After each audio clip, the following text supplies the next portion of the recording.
Welcome back to my YouTube channel. Myself Alok Kumar Jha, and today we will be seeing Newton's laws of motion. Newton ने इन total 3 laws of motion दिए थे depending upon motions. Motion के laws of motion 9th standard के chapter में भी ये तीनों लॉज मेंशन है. ये न्यूटन के तीनों लॉ विथ डेफिनेशन आज हम इस क्लास में देखेंगे, तो वीडियो के एंड तक बने रहिए. न्यूटन के फर्स्ट लॉ से चालू करते हैं. Newton's first law was, Newton ने अपने फर्स्ट लॉ में बोला था, an object continues to be at rest position unless and until an external unbalanced force is applied on it. For example, मैं पहले लिख देता हूं definition, then I will explain you all. An object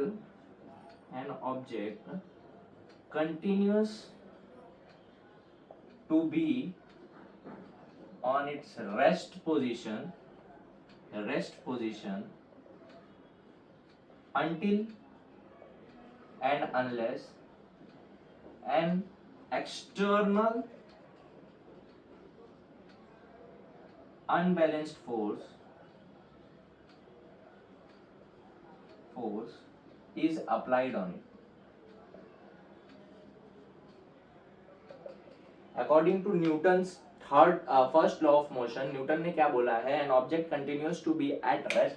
An object continues to be on its rest position until and unless an external unbalanced force is applied on it.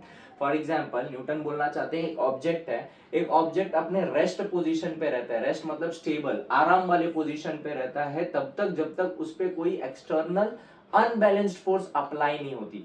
For example, एक chair है, एक chair आपने यहाँ पे रखी हुई है. एक चेयर तब तक वैसे स्टिल खड़ी रहेगी, आराम पे रहेगी, अपने रेस्ट पोजीशन पे रहेगी जब तक उस पे मैं कोई फोर्स नहीं अप्लाई करूंगा. जैसे ही मैं पीछे से कोई फोर्स अप्लाई करता हूँ, chair will be in motion, वो मोशन में आ जाएगी. न्यूटन यही कहना चाहते हैं कि फॉर एग्जाम्पल यहाँ पे एक टेबल है, ठीक है, this is one table suppose, और इस पे मैंने एक ऑब्जेक्ट रखा हुआ है, ठीक है. ये ऑब्जेक्ट अपने रेस्ट पोजीशन पे तब तक रहेगा जब तक मैं यहाँ पे कोई फोर्स अप्लाई नहीं करता. जैसे ही मैं एक एक्सटर्नल अनबैलेंस मतलब बराबर नहीं फोर्स, जो फोर्स बराबर नहीं होती, अनबैलेंस्ड फोर्स अप्लाई करूंगा, जिस फोर्स की वैल्यू हमको प्रॉपर्ली पता नहीं होती, वो फोर्स मैंने अप्लाई किया एक्सटर्नली इस पे, तब ये कुछ मोशन करेगा, राइट, या तो ये गिर जाएगा यहां से. तो this is what Newton wants to say. Newton क्या बोलना चाहते हैं? एक ऑब्जेक्ट तब तक रेस्ट पोजीशन पे रहती है जब तक उस पे कोई एक्सटर्नली अनबैलेंस्ड फोर्स अप्लाई नहीं होता. जैसे ही एक्सटर्नली अनबैलेंस्ड फोर्स अप्लाई होता है, वो मोशन में आ जाती है. Clear, crystal clear? Note down, take a screenshot. Okay, अब हम शिफ्ट होते हैं न्यूटन के सेकंड लॉ पे. न्यूटन का सेकंड लॉ ध्यान देना गाइस. न्यूटन का second law, what does Newton wants to say in his second law? Newton's second law.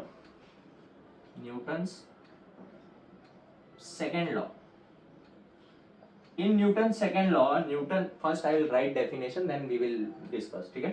Newton's second law. Newton wants to say that the rate of change of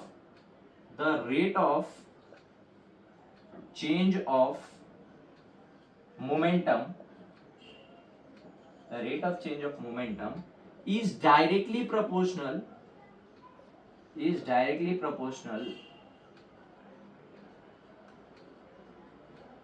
to applied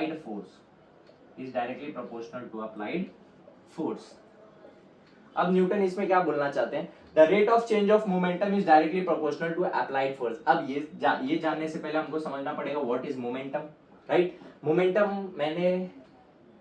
momentum का मतलब क्या होता है guys, पता है? Momentum is basically for momentum physics में बोलते हैं, मोमेंटम मतलब होता है mass into velocity.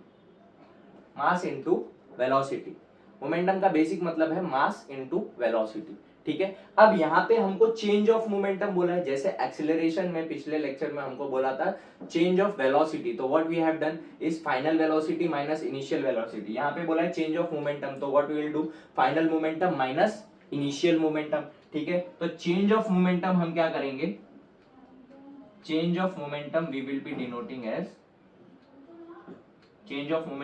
Denoting as final momentum minus initial momentum. अच्छा, final momentum minus initial momentum, ठीक है. डन। चेंज ऑफ मोमेंटम पूछा, अब यहाँ पे एक रेट भी पूछा है, rate of change of momentum, right. Change of momentum we know final momentum minus initial momentum, यहाँ पे बोला है rate of change of momentum, तो we have to add in this whole sum equation, हमको एक टाइम का भी value add करना पड़ेगा, तो what we will do, rate of change of momentum हम कैसे शो करेंगे, rate of change of momentum we will be showing as rate of change of momentum is equals to final momentum, shortcut में लिखता हूं मैं थोड़ा, f dot m final momentum minus i dot m initial momentum upon time. Then इतना समझता है। अब यहां पे हमको पता है momentum is nothing but mass into velocity, momentum is nothing, I will show you, ये डेफिनेशन तुम लिख लेना, I will show you the equation ऊपर, ठीक है। हमको पता है कि मोमेंटम मतलब होता है मास इनटू वेलोसिटी, ठीक है, तो I will add mass in this, तो फाइनल मोमेंटम के लिए व्हाट आई विल डू, हमको पता है फाइनल अब मास इनटू वेलोसिटी, वेलोसिटी के टर्म्स में लिखना है, वेलोसिटी और मास के टर्म्स में मेरे को ये फॉर्मूला लिखना है, तो व्हाट आई विल डू, पहले तो m into v minus m into u upon t. ये कैसे हुआ गाइज, ये कैसे हुआ, mass into velocity, v is for final velocity, u is for initial velocity, v is for final velocity, u is for initial velocity। हमको पता है final momentum, momentum का फॉर्मूला होता है मास इनटू वेलोसिटी, मैंने क्या किया, mass into final velocity mass into initial velocity upon time. Any different, ये कुछ अलग है क्या इससे, नहीं, मैंने इसी को मास इनटू वेलोसिटी के टर्म्स में लिखा है, मास के टर्म्स में लिख दिया है, ठीक है, मोमेंटम को। अब इसमें m कॉमन दिख रहा है मुझे, तो what I will do is m को कॉमनली ले लेता हूँ, v minus you upon T को ऐसे लिख देता हूँ, चलेगा, वेरी गुड। उसके बाद v minus you upon t, ये तुमने कहीं देखा हुआ, ये फॉर्मूला कहीं देखा हुआ ऐसा लग रहा है, change in velocity upon time, that is acceleration का फॉर्मूला, तो इसको मैं रिप्लेस कर सकता हूँ m इंटू ए, राइट, ये एक्सीलरेशन का फॉर्मूला है, एक्सीलरेशन फॉर्मूला m इंटू ए।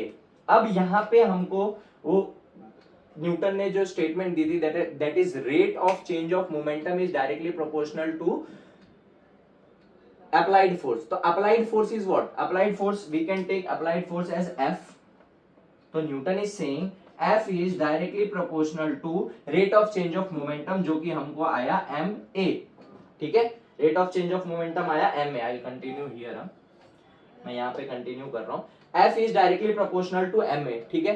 अब ये डायरेक्टली प्रोपोर्शनल के साइन को हटाने के लिए हमने अपने 8वीं कक्षा में सीखा था, 8वीं में सीखा था कि डायरेक्टली प्रोपोर्शनल के साइन को हटाने के लिए हम क्या करते हैं, k का यूज करते हैं, कांस्टेंट का यूज करते हैं, तो what I will do is F directly proportional को हटाने के लिए is equals to k into ma, समझ में आ रहा है, समझ में आ रहा है। और प्रोपोर्शनैलिटी की वैल्यू होती है k is equals to proportionality, इसकी एक वैल्यू होती है दैट इज 1, इसकी वैल्यू क्या होती है, 1 होती है, तो मैं क्या करूंगा, therefore F is equals to 1 into ma is nothing but ma, Newton wants to say this by his second law, force is always is equals to mass into acceleration, that is the rate of change of momentum is directly proportional to its applied force.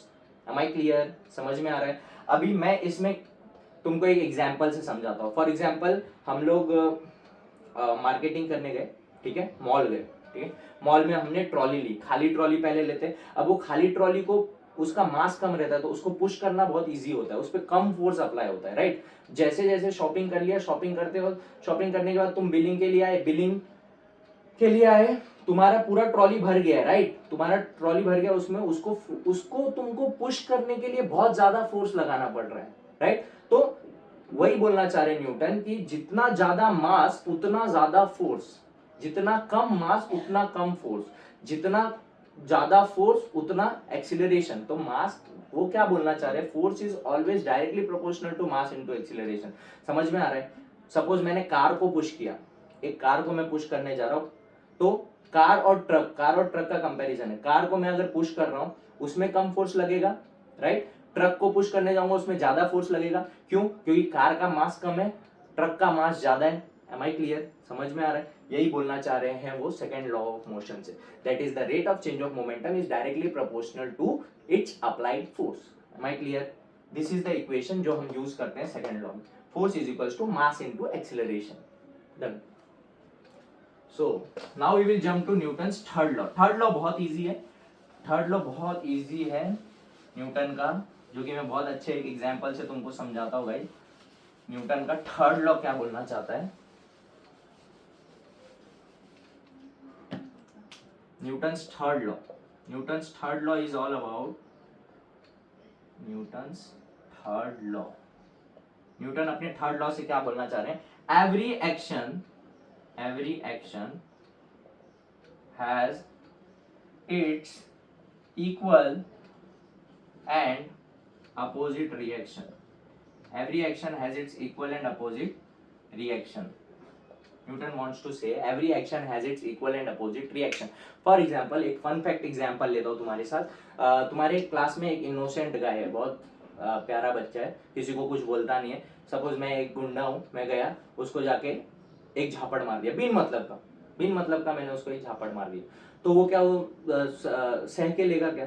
वो क्या करेगा? वो भी मुझे in return कुछ favour करेगा, right? या तो वो मारेगा या तो कंप्लेन करेगा, कुछ तो करेगा। Means every action has its equal and opposite reaction. ये तो फन फैक्ट था। एक साइंटिफिक एग्जांपल लेता हूं मैं। फॉर एग्जांपल रॉकेट देखा है तुमने?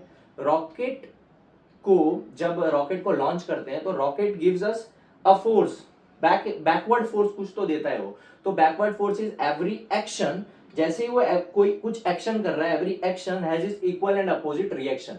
जैसे ही वो कुछ नीचे बैकवर्ड की तरफ कोई फोर्स अप्लाई कर रहा है, वो सीधा ऊपर जा रहा है, मतलब every action has its equal and opposite reaction. Am I clear? बहुत इजी था, थर्ड लॉ तो बहुत ही इजी है। क्लियर? क्रिस्टल क्लियर हो गया? अगर वीडियो अच्छा लगा हो, न्यूटन के तीनों लॉ बहुत अच्छे से समझे हो, तो kindly subscribe the channel Learn Loom by Alok Jha. Thank you so much.